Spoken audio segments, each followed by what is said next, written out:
தினசரி வெளிநடப்பு செய்யணும்னு முடிவு பண்ணியாச்சு. வெளிநடப்பு செய்யறதுக்கு என்னவாவது ஒரு காரணத்தை கண்டுபிடிச்சிக்கணும்னு வச்சியாச்சு.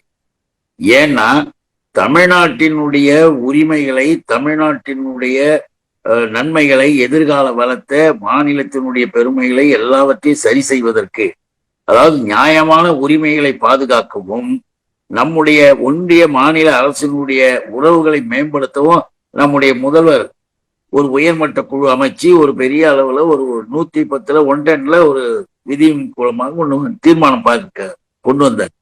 அந்த நேரத்துல எல்லோருமே இந்த மாநிலத்தின் மீது அக்கறை கொண்ட அனைவருமே அதை ஆதரிக்கின்ற பொழுது இந்த எடப்பாடி இன்னைக்கு வெளிநடப்பு பண்ணிருக்குல்ல, இந்த எடப்பாடி கூட்டம் எதை பற்றியுமே கவலைப்படாம சைலண்டா, ஏற்கனவே பிஜேபி என்பது யூனியன் கவர்மெண்ட் பாசிஸ்டுகள், அவங்க இடதுசாரி புத்தி உள்ளவங்க, அவங்களுக்கு நல்லது சமூக நீதி எதுவும் கிடையாது, அவர்கள் வெளியே போகலாம்.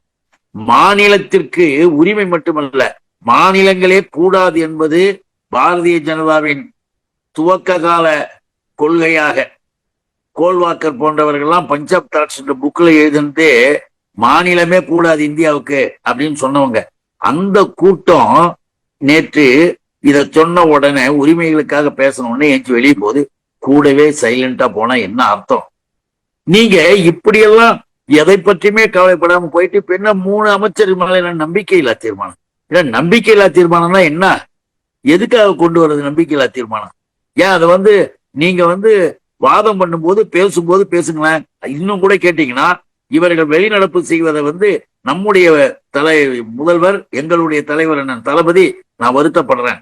மக்கள் தலைவர் எம்ஜிஆராக இருந்தாலும், மிகப்பெரிய முரண்பாடாக இருந்த ஜெயலலிதாவாக இருந்தாலும் கூட, கருத்து வேறுபாடு இருந்தாலும் மாநில உரிமைகளுக்காக நாங்கள் விட்டு தர மாட்டோம்னு இந்த விஷயத்துல எல்லாரும் ஒன்னா இருக்கிறவங்க.